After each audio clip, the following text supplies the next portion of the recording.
I watched my husband Marcus slide my grandmother's diamond bracelet onto another woman's wrist, and my heart shattered into a million pieces. The same bracelet that had been in my family for 3 generations. The same one Grandma Rose had pawned during the Great Depression to save our family home. The same one I wore on my wedding day 15 years ago. But before I continue, drop a comment below and let us know where in the world you're watching from. We love seeing how far our stories reach. And don't forget to subscribe to the channel to help us reach that big 1,000 subscriber milestone. We're so close, and every single subscriber counts. It's completely free for you, but it means everything to this channel. Also, on the final screen, I've left a video and a playlist that I promise will surprise you. Seriously, don't miss them. Thank you so much for watching all the way through. Now, go ahead and hit that subscribe button to be part of the journey. Let me start from the beginning. My name is Keisha Williams, and I thought I had the perfect marriage. Marcus and I met in college 20 years ago. He was studying business, and I was working on my teaching degree. We fell in love fast and hard. Marcus was charming, funny, and he made me feel like I was the only woman in the world. We got married right after graduation in a small ceremony in my grandmother's backyard. I wore her diamond bracelet that day. It wasn't the biggest or fanciest bracelet, but it meant everything to me. Grandma Rose had told me stories about how she had pawned it in 1930 when the bank was going to take their house away. She worked 3 jobs to get enough money to buy it back 2 years later. She said it represented our family's strength and never giving up. "Promise me you'll keep this safe," Grandma Rose had whispered to me on my wedding day as she put the bracelet on my wrist. This bracelet has been through everything with our family. It's seen love, loss, hope, and heartbreak, but it always comes home. I promised her I would protect it with my life. Marcus and I started our life together in a tiny apartment in downtown Chicago. We were broke but happy. I got a job teaching 3rd grade at a local elementary school, and Marcus started working at a small accounting firm. We dreamed of buying a house, having kids, and growing old together. For the first few years, everything was perfect. We bought our first house when I was 26. It was a small 2-bedroom place in a nice neighborhood with good schools. We talked about filling those extra bedrooms with children. Marcus would hold me at night and whisper about our future kids, what they would look like, what their names would be, but the kids never came. We tried for years. We went to doctors, took tests, and tried every treatment they suggested. The doctors said there was nothing wrong with either of us. "Sometimes these things just take time," they said. "Keep trying," they said. "Stay positive," they said. After 5 years of trying, the hope started to fade. Marcus began working longer hours. He said he was trying to make partner at his firm, and that we needed the money for the fertility treatments. I understood. I threw myself into my teaching, staying after school to help struggling students, volunteering for every committee and field trip. We started growing apart without realizing it. Dinner conversations became shorter. Date nights happened less often. We were like 2 strangers living in the same house, going through the motions of marriage. Then, 3 years ago, Marcus did make partner. He was so excited that night. He came home with champagne and flowers, spinning me around the kitchen like we were newlyweds again. "This changes everything, Keisha," he said, his eyes bright with excitement. "We can finally afford the really good fertility doctors. We can try IVMS. We're going to have that family we've always wanted." I wanted to be excited with him, but something felt different. After 8 years of disappointment, I wasn't sure I had any hope left. But I smiled and celebrated with him because I could see how much this meant to him. Marcus started making more money, and with it came a whole new lifestyle. He bought expensive suits, a fancy car, and started talking about moving to a bigger house in a better neighborhood. He joined the country club and started playing golf every weekend with his new business partners. "You should quit teaching," he said one night over dinner. "We can afford for you to stay home now. Maybe if you're not so stressed from work, we'll finally get pregnant." I loved teaching. My students were like the children I never had. But Marcus seemed so sure this would help, so I agreed to take a leave of absence. Maybe he was right. Maybe the stress of my job was the problem. But staying home just made things worse. I felt lost and lonely. Marcus was working longer hours than ever, and I was sitting in our empty house with nothing to do but think about all the things that were wrong with our life. That's when Marcus hired Amber. Amber Thompson was 28 years old, with long blonde hair and bright blue eyes. She was smart, ambitious, and everything I felt like I wasn't anymore. Marcus introduced her as his new assistant, but it was clear from the beginning that she was much more than that. "Amber is amazing," Marcus would say at dinner. "She's so organized and efficient. She's already streamlined our entire filing system and found ways to save the company thousands of dollars." At first, I was happy that Marcus had found someone who could help him at work. He seemed more energetic and excited about his job than he had in years.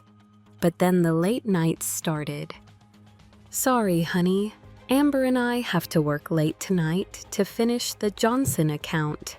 Marcus would text me around 6 o'clock. This happened more and more often. Soon, Marcus was coming home after 10 o'clock most nights. When he was home, he was always on his phone, texting and taking calls. "It's just work," he would say when I asked about it. "Amber has some great ideas for expanding the business. We're working on some really exciting projects." I tried to be understanding. Marcus had worked so hard to make partner, and now he was trying to build something even bigger. But I missed my husband. I missed talking to him, laughing with him, just being together. Then came the business trips. "The firm is sending Amber and me to New York for a conference," Marcus announced one Monday morning. "We'll be gone for 4 days." "That sounds great," I said, trying to keep the disappointment out of my voice. "Maybe when you get back, we could plan a little trip for just us." Marcus was already looking at his phone. "Maybe. We'll see how busy things are." The trips became more frequent. New York, Los Angeles, Miami, Atlanta. Always Marcus and Amber together. "Always for business," he said. I started to feel invisible in my own marriage. Marcus would come home from his trips full of stories about the places he'd been and the people he'd met, but it felt like he was talking about a life that didn't include me. 6 months ago, I decided to surprise Marcus at his office with lunch. I hadn't seen him during the day in months, and I thought it would be nice to spend some time together. When I walked into the office, I saw Marcus and Amber standing very close together, looking at something on her computer. When they saw me, they jumped apart like they had been caught doing something wrong. "Keisha," Marcus said, his voice higher than normal. "What are you doing here?" "I brought you lunch," I said, holding up the bag from his favorite restaurant. "I thought we could eat together." "Oh, that's really sweet," Marcus said, but he looked uncomfortable. "But Amber and I are right in the middle of something important. Rain check?" I felt my cheeks burn with embarrassment. "Of course, I understand." As I walked out of the office, I heard Amber laugh about something. The sound felt like a knife in my chest. That night, I tried to talk to Marcus about how I was feeling. "I feel like we never spend time together anymore," I said as we got ready for bed. "I miss you." "I miss us." Marcus sighed and sat down on the edge of the bed. "Keisha, you know I'm working hard for us. Everything I'm doing is for our future." "But what about our present?" I asked. "When was the last time we went on a date? When was the last time we just talked without you checking your phone?" "You're being dramatic," Marcus said, getting under the covers. "Things will calm down once we finish these big projects." But things didn't calm down. They got worse. Marcus started coming home even later. He missed dinner more often than not. When I tried to wait up for him, he would say he was too tired to talk and go straight to bed. On weekends, he was either at the office or playing golf with clients. I felt like I was living alone, even though my husband was supposedly just across town. 3 months ago, I went back to teaching. I couldn't stand being home alone anymore, and I missed my students. Marcus didn't even seem to notice that I had gone back to work. That's when I started paying closer attention to the little things. Marcus had always been neat, but now he was obsessive about his appearance. He started working out every morning before work and bought new cologne. He got his hair cut every 2 weeks instead of once a month.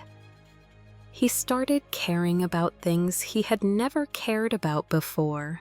And then there were the phone calls. Marcus had always been open with his phone. We used to read funny texts to each other and share social media posts. But now his phone was always face down, and he took it with him everywhere, even to the bathroom. One night, while Marcus was in the shower, his phone buzzed with a text message. The preview on the screen said, "Can't wait to see you tomorrow night. Wear the blue shirt I like. A." My blood ran cold. Amber. I wanted to confront Marcus right then and there, but something stopped me. Maybe I was reading too much into it. Maybe it really was just about work, but deep down, I knew the truth. 2 weeks ago, Marcus announced that we were going to celebrate our 15th wedding anniversary at Chez Laurent, the fanciest French restaurant in the city. "I want to do something special for you," he said, actually looking me in the eyes for the first time in months. "I know I've been working a lot lately, and I want to make it up to you." I was surprised but happy.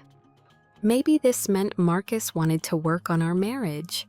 Maybe we could find our way back to each other. "That sounds wonderful," I said. "Should I make a reservation?" "Already done," Marcus said with a smile. 8 o'clock on Saturday night. Just you and me. For the first time in months, I felt hopeful. I spent all day Saturday getting ready. I got my hair and nails done, bought a new dress, and even put on Grandma Rose's diamond bracelet. I hadn't worn it in years, but something told me it was the right night to wear something that represented family and love. I arrived at Chez Laurent at exactly 8 o'clock. The hostess led me to our usual table by the window, and I sat down to wait for Marcus. 8:15 came and went. Then 8:30, I texted Marcus asking where he was. Running a few minutes late, order a drink, be there soon. At 9 o'clock, I saw Marcus walk into the restaurant, but he wasn't alone. Amber was with him, wearing a stunning red dress and laughing at something he was saying. They walked to a table on the other side of the restaurant, not even looking in my direction. I sat there in shock, watching my husband have dinner with another woman on our anniversary. The waitress kept asking if I wanted to order, but I couldn't speak. I felt like I was having a bad dream. I watched Marcus and Amber talk and laugh like they were the only two people in the world. Marcus looked happier than I had seen him in years. He was animated, leaning forward, hanging on every word Amber said. Then I saw Marcus reach into his jacket pocket and pull out a small jewelry box. My heart stopped. Marcus opened the box and pulled out my grandmother's diamond bracelet. The same bracelet I was wearing on my wrist. But how could that be? I looked down at my wrist in confusion, and my blood turned to ice. The bracelet I was wearing was a fake. I watched in horror as Marcus took Grandma Rose's real diamond bracelet and gently fastened it around Amber's wrist. She gasped and covered her mouth with her hands, then leaned across the table to kiss him. In that moment, everything became clear. Marcus hadn't just been having an affair. He had been planning to leave me, and somehow he had managed to replace my most precious possession with a worthless imitation. I stood up from my table on shaking legs and walked to the bar. I needed to be closer so I could hear what they were saying. "It's beautiful, Marcus," Amber was saying, admiring the bracelet on her wrist. "Are you sure about this? It looks like a family heirloom." Marcus laughed, and the sound made me feel sick. "Trust me, baby. Keisha will never even notice it's gone." She hardly pays attention to anything anymore. She's so busy feeling sorry for herself that she doesn't see what's right in front of her. "But what if she finds out?" Amber asked. "She won't," Marcus said confidently. "I replaced it with a good fake months ago. She's been wearing the fake one and doesn't even know the difference. Shows you how much she really cares about her so-called family treasures." I gripped the edge of the bar so hard my knuckles turned white. Not only had Marcus stolen my grandmother's bracelet, but he was making fun of me to his mistress. He was laughing about how stupid I was, how easy it had been to fool me. "Besides," Marcus continued, "after tonight, it won't matter anyway." "What do you mean?" Amber asked. Marcus reached across the table and took her hand. "I filed the divorce papers yesterday. My lawyer says with the prenup, Keisha won't get much. Certainly not enough to cause us any problems." "Oh my God, Marcus," Amber squealed. "Are you serious?" "Dead serious," Marcus said. "I'm done living a lie. I want to be with you, Amber. I want to start fresh with someone who actually appreciates what I've accomplished." "What about Keisha?" Amber asked. "Don't you feel bad about leaving her after 15 years? Marcus shrugged. "Keisha gave up on life years ago. All she does is mope around about the kids we never had and complain about how lonely she is. She's turned into someone I don't even recognize anymore. You make me feel alive again, baby.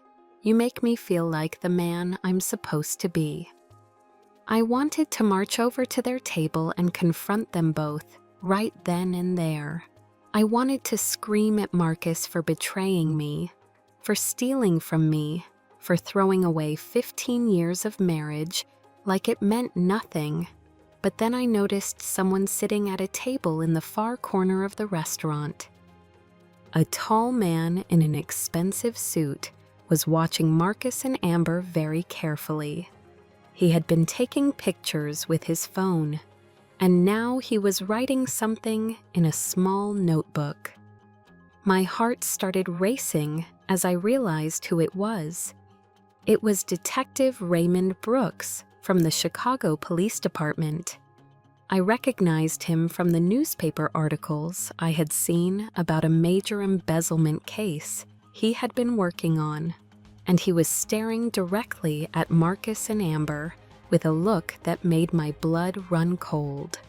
Detective Brooks caught my eye and gave me a small nod, like he recognized me too. My hands were shaking as I realized that whatever was happening here was much bigger than just my cheating husband and his mistress. I watched Detective Brooks stand up from his table and walk slowly toward Marcus and Amber. My heart was pounding so hard I thought everyone in the restaurant could hear it. "Excuse me," Detective Brooks said, stopping at their table. "Marcus Williams?" Marcus looked up and all the color drained from his face. "Yes, I'm Detective Raymond Brooks with the Chicago Police Department. I need to speak with you about some irregularities we've discovered in your company's financial records." Amber's hand flew to her mouth. The diamond bracelet, my grandmother's bracelet, sparkled on her wrist under the restaurant's lights. "I don't understand," Marcus said, but his voice was shaky. "What kind of irregularities?" "The kind that involve missing client funds," Detective Brooks said calmly. "About $2 million worth." I nearly fell off my bar stool. $2 million? Marcus was involved in stealing $2 million? "There must be some mistake," Marcus said, standing up quickly. "I would never steal from my clients. I've worked hard to build my reputation in this city." "I'm sure you have," Detective Brooks said. "That's what made it so easy for you to gain their trust before you took their money." Other people in the restaurant were starting to stare. Amber looked like she wanted to disappear into the floor. "I think we should continue this conversation at the station," Detective Brooks said. "Ms. Thompson, I'll need to speak with you as well." "Me?" Amber squeaked. "Why me? I don't know anything about missing money." Detective Brooks smiled, but it wasn't a friendly smile. "You're listed as the sole beneficiary on several new life insurance policies that Mr. Williams took out in the past 6 months. Policies worth over $3 million. That makes you very interesting to us." My jaw dropped. Marcus had taken out life insurance policies, naming Amber as the beneficiary. What was he planning to do? "This is ridiculous," Marcus said, but sweat was beading on his forehead. "Those policies are just good financial planning, and I can explain any discrepancies in the company accounts. There's been some confusion with our bookkeeping system." "I'm sure you can explain everything," Detective Brooks said. "But you'll need to do it downtown, now." As Detective Brooks led Marcus and Amber out of the restaurant, Amber turned back to look at me. For a split second, our eyes met, and I saw something in her face that shocked me. It wasn't just fear or embarrassment. It was guilt, like she knew something terrible that I didn't know yet. After they left, I sat at the bar in a daze. The bartender, a kind-looking woman in her 50s, came over to check on me. "Are you all right, honey?" she asked. "You look like you've seen a ghost." "That man they just arrested," I said quietly. "He's my husband." The bartender's eyes went wide. "Oh my goodness. I'm so sorry. Can I get you anything? Maybe call someone to come pick you up?" I shook my head. "I need to think. This is all so crazy. I came here tonight thinking it was our anniversary dinner, and instead I find out my husband is cheating on me with his assistant. He's stolen my grandmother's jewelry, and now he's being arrested for embezzling money. Wait, the bartender said. Go back to the part about the jewelry. I held up my wrist, showing her the fake bracelet. This was supposed to be my grandmother's diamond bracelet. It's been in my family for 3 generations, but somehow Marcus replaced it with this fake, and tonight I watched him give the real one to his mistress. The bartender leaned in closer to look at my bracelet. Honey, I hate to tell you this, but that's not even a good fake. Those aren't diamonds, they're just glass. My stomach dropped. Glass?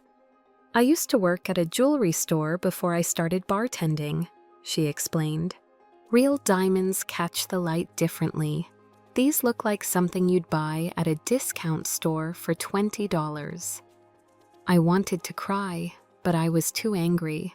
Not only had Marcus stolen my family's most precious possession, but he had insulted me by replacing it with cheap trash. He really did think I was too stupid to notice. What's your name, honey? The bartender asked. Keisha Williams. I'm Janet, she said with a kind smile. Keisha, I know this is probably the worst night of your life, but I think you need to know something else. What now? I asked. I wasn't sure how much more bad news I could handle. I've been working here for 12 years, Janet said, and your husband has been coming here with that blonde woman for at least 6 months. They always sit at that same table, and they always act like they own the place. 6 months. Marcus had been flaunting his affair right here in our neighborhood for 6 months. But here's the thing, Janet continued. About 2 months ago, they started meeting with other people, business-looking types with briefcases and serious faces. I always wondered what they were talking about because the conversations looked pretty intense. What kind of business types? I asked. Well, there was this one guy who came several times, real smooth-talking type in expensive suits. He always paid in cash and left big tips, but something about him made me uncomfortable. He had these cold eyes, you know.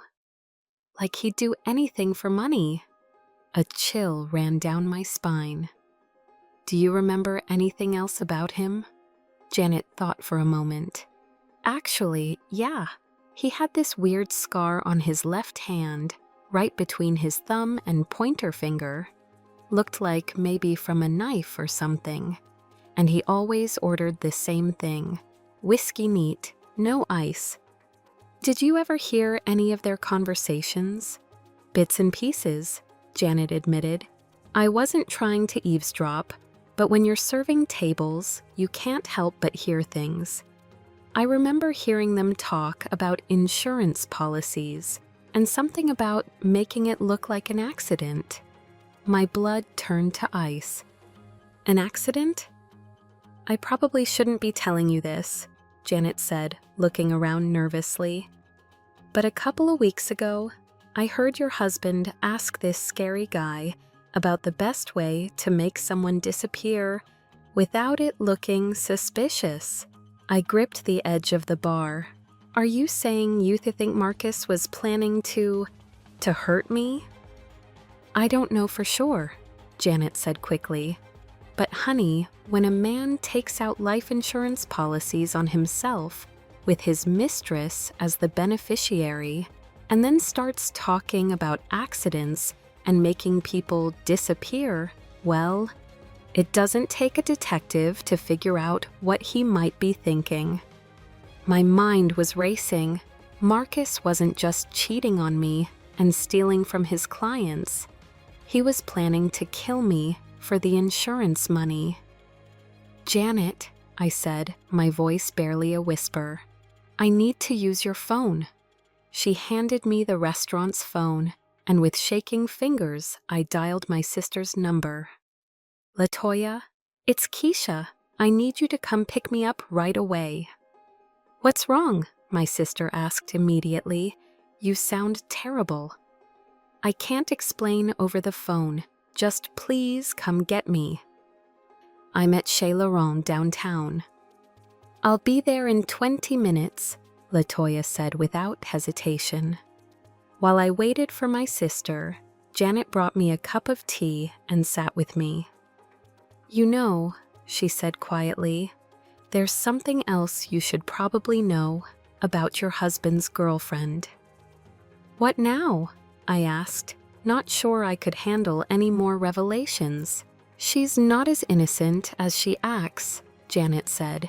"I've seen her here before with other men, different men, always rich-looking, older guys, always acting real sweet and helpless until she got what she wanted from them." "What do you mean?" "I mean, Amber Thompson is what my grandmother would have called a professional gold digger," Janet explained. "She targets successful married men, gets them to fall in love with her, and then helps them clean out their bank accounts before moving on to the next victim." "So you think she was using Marcus?" "Honey, I think they were using each other," Janet said. "But I also think your husband got in way over his head with some very dangerous people." Just then, Latoya burst through the restaurant door. My sister is 5 years younger than me, but she's always been the stronger one. She works as a nurse at the hospital and has seen enough of life's ugly side that nothing really shocks her anymore. "Keisha!" she called out, rushing over to the bar. "What happened? You look awful." I stood up and hugged my sister tight. For the first time all night, I felt safe. "It's a long story," I said, "but the short version is that Marcus has been cheating on me. He stole Grandma's bracelet. He's been embezzling money from his law firm. And I think he was planning to kill me for the life insurance money." Latoya pulled back and stared at me. "I'm sorry, what?" Janet stepped forward. "It's all true. I saw the whole thing happen tonight." "Oh, hell no," Latoya said, her voice getting dangerous. "Nobody messes with my sister. Nobody." "Latoya, the police already arrested him," I said quickly. "There's nothing we can do about that now." "Maybe not," Latoya said, "but there's definitely something we can do about getting Grandma's bracelet back." "How?" I asked. "Amber has it now, and she's probably in police custody too." Latoya smiled, and I recognized that look. It was the same expression she used to get when we were kids, and she was planning something that was definitely going to get us in trouble. "Oh, the baby sister," she said. "You forget that I know people, important people, people who owe me favors because I've saved their lives in the emergency room." "What are you talking about?" "I'm talking about Detective Brooks," Latoya said triumphantly. "He brought his partner into the ER 3 months ago after he got shot during a drug bust. I worked on that man for 6 hours straight and saved his life. Detective Brooks told me that if I ever needed anything at all, I should call him." My eyes went wide. "You know Detective Brooks?" "Girl, I know everybody," Latoya said with a grin. "And tomorrow morning, we're going to pay him a visit and get your bracelet back. But first, we need to figure out what else Marcus has been hiding from you." "What do you mean?" "I mean, if he was planning to kill you for insurance money, he had to have been planning this for a long time," Latoya explained.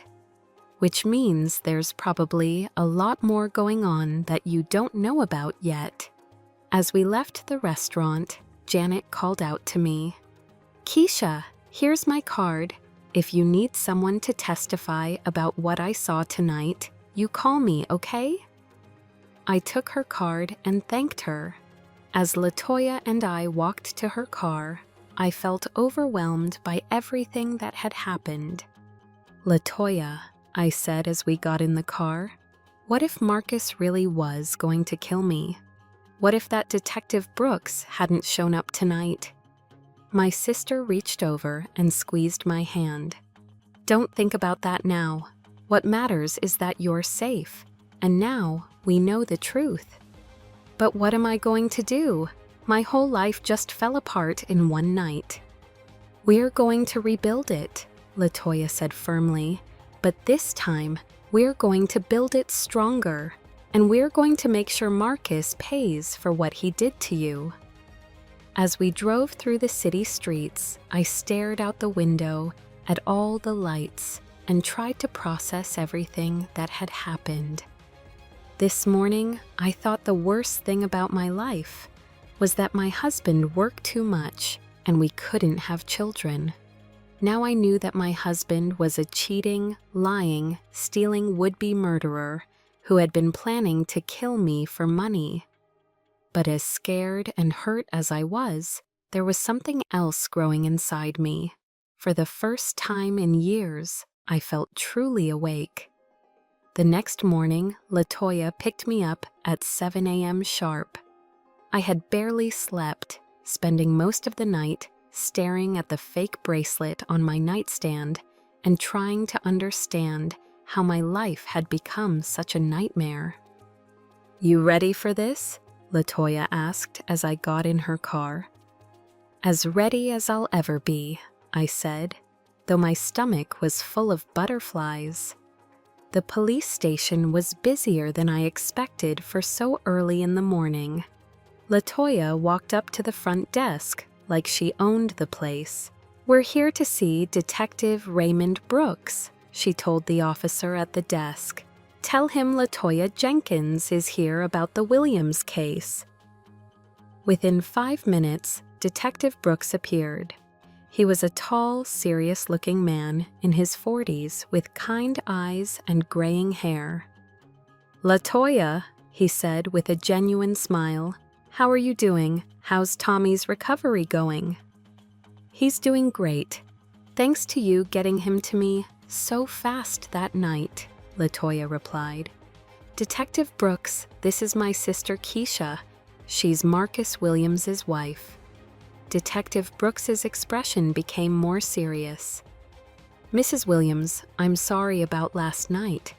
I know that must have been very difficult for you to witness." "Actually," I said, "I need to thank you. If you hadn't shown up when you did, I might never have learned the truth about what my husband was planning." "What do you mean?" Detective Brooks asked. I told him everything Janet the bartender had told me about the mysterious man with the scar, the conversations about accidents and making people disappear, and the life insurance policies. Detective Brooks listened carefully, taking notes. "Mrs. Williams, I'm going to be honest with you. Your husband is in very serious trouble. The embezzlement charges alone could send him to prison for 20 years. But if what you're telling me is true, we might be looking at attempted murder charges as well." "What about Amber?" I asked. "Is she going to prison too?" "That depends on how much she knew and how involved she was," Detective Brooks explained. "Right now, she's claiming she thought all the money Marcus was spending on her came from legitimate business deals.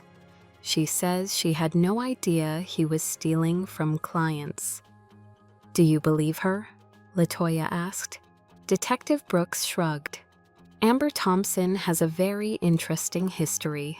This isn't the first time she's been involved with a married man who ended up in legal trouble. But she's never been charged with anything herself. She's either very unlucky or very good at covering her tracks." "What about my grandmother's bracelet?" I asked. "Can I get it back?"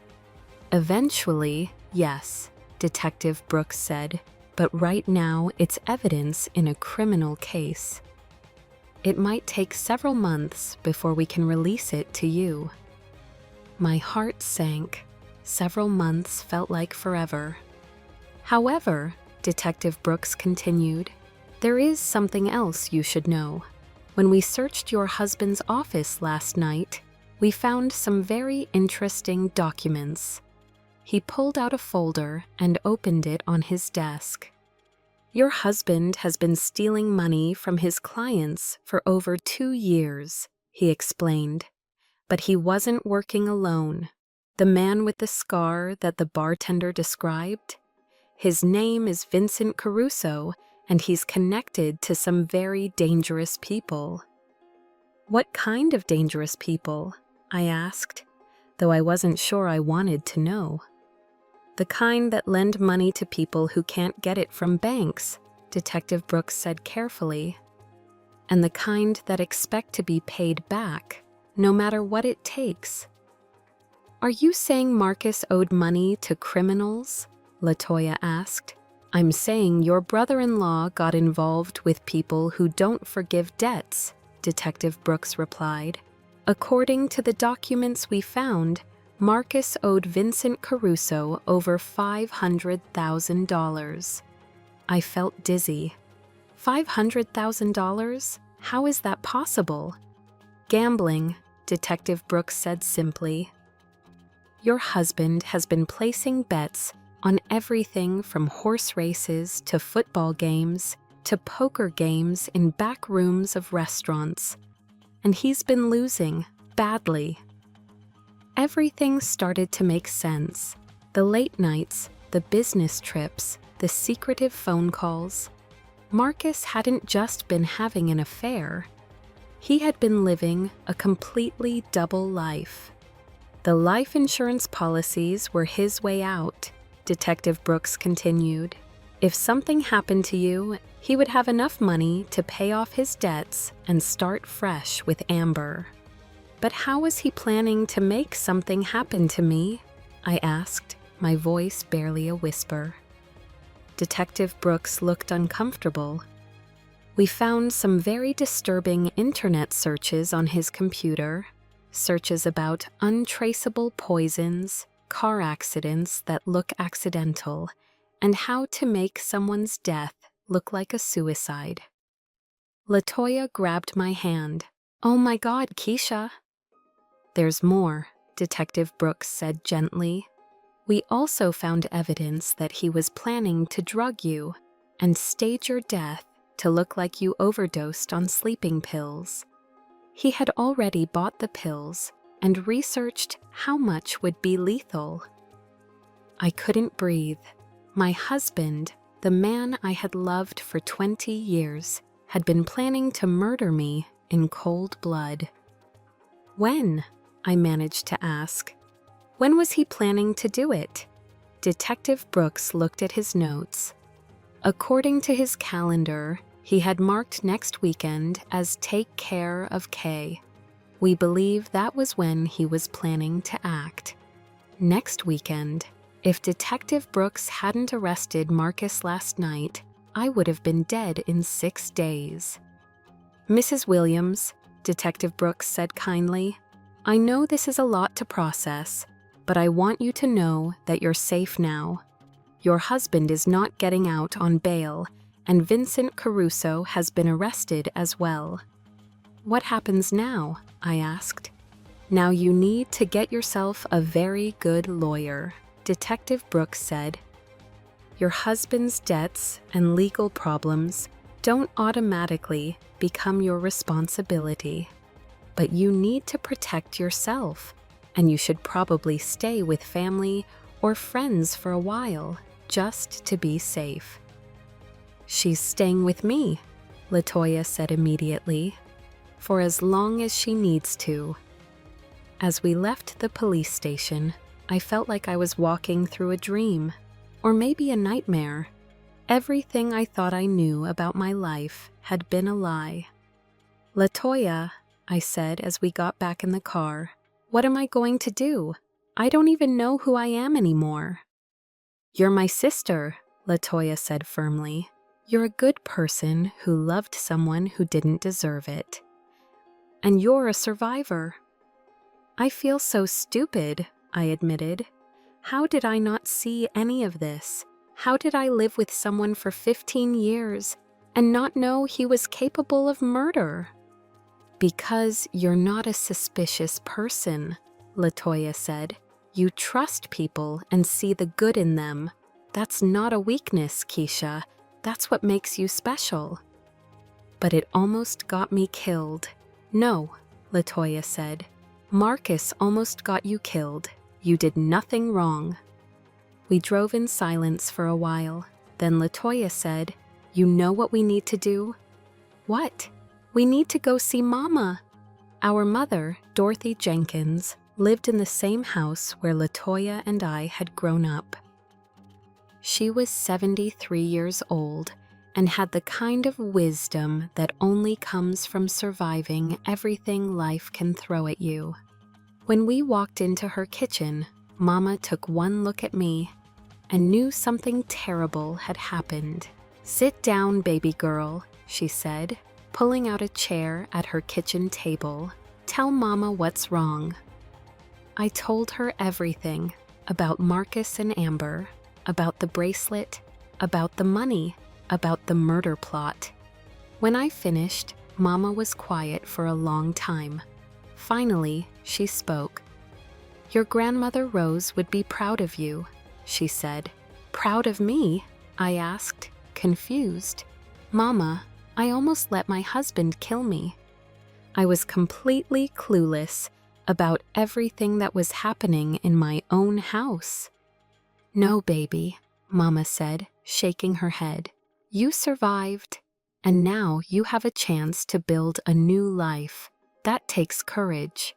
She got up and went to her bedroom, returning with a small wooden box I had never seen before.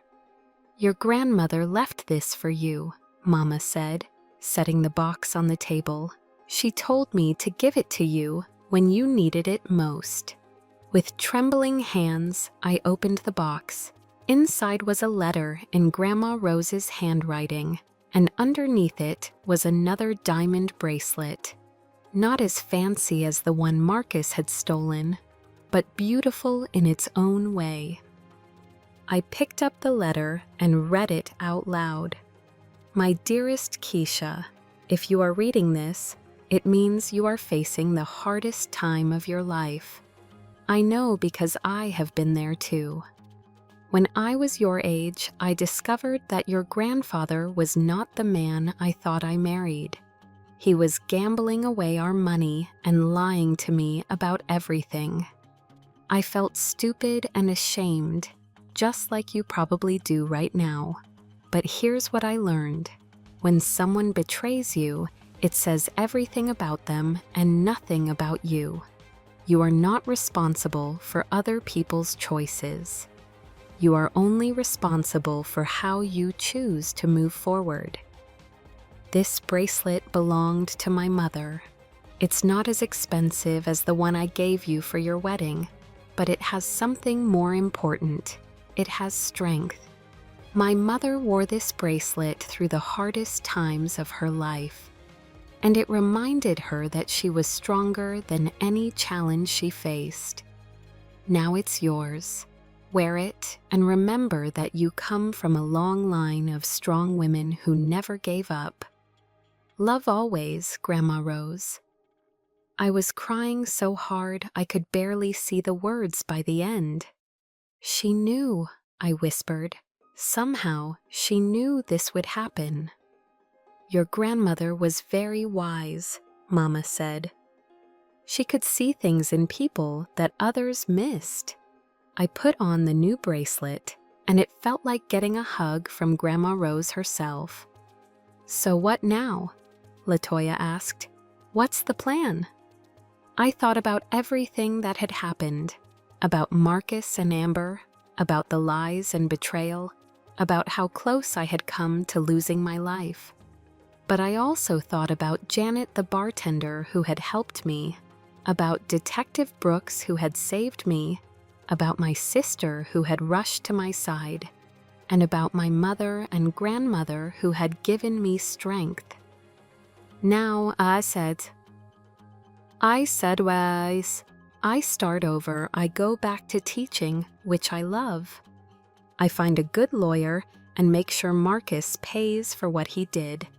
And I learn to trust myself again. That sounds like a good plan, Mama said with a smile. 3 months later, I was sitting in a courtroom watching Marcus get sentenced to 25 years in prison. He had pleaded guilty to embezzlement, fraud, and attempted murder. Vincent Caruso had been sentenced to 30 years. Amber had made a deal with the prosecutors. In exchange for testifying against Marcus and Vincent, she only got 5 years probation. She had to return all the gifts Marcus had given her, including my grandmother's bracelet. When Detective Brooks handed me the bracelet after the sentencing, I cried tears of relief and joy. "Thank you," I told him, "for everything."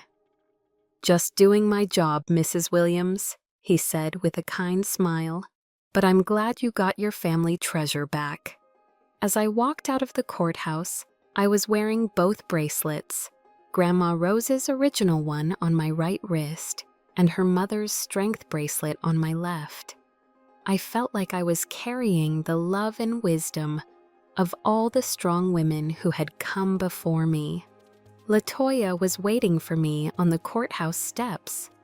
"How do you feel?" she asked. "Free," I said, and I meant it. A year later, I was back in my classroom, teaching 3rd grade and loving every minute of it. I had moved into a small apartment near the school, and for the first time in years, I felt truly happy. I had started going to therapy to work through the trauma of everything that had happened. My therapist helped me understand that what Marcus did was not my fault, and that trusting people is not a weakness. I even started dating again. Nothing serious yet, but I was learning to open my heart again, carefully and wisely. One evening, I was grading papers when my phone rang. It was Janet from the restaurant. "Keisha, I hope you don't mind me calling, but I had to tell you something." "Of course, Janet. What is it?" "Do you remember how I told you that Amber used to come to the restaurant with other men before she started seeing your husband?" "Yes, I remember." "Well, one of those men came in tonight asking about her. Apparently, he's been looking for her since she got out on probation. He said she stole some very valuable jewelry from him before she disappeared." "Really? But here's the interesting part," Janet continued. "When I told him that Amber was involved in that big embezzlement case and that her boyfriend tried to murder his wife, the man just smiled and said, 'Good.' That means she finally got what she deserved." I thought about that for a long time after I hung up the phone.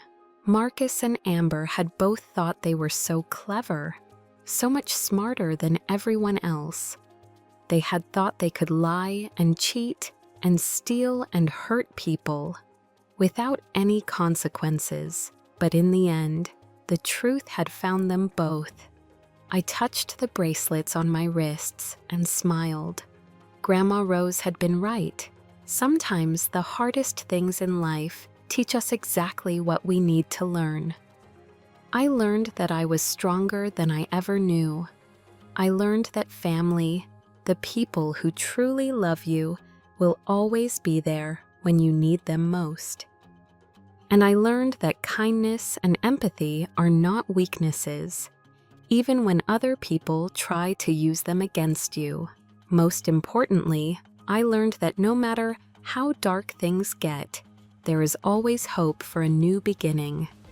Did you enjoy my story? Which city are you listening from? Let's connect in the comments. If you liked the story, you can support me by sending a super thanks. It helps me keep bringing you more stories like this. Thank you so much for your kind support. I look forward to reading your comments about the story. On this screen, you'll see 2 new life stories I highly recommend, and there's plenty more on my channel. Don't forget to subscribe, and I'll see you in the next life story. With love and respect,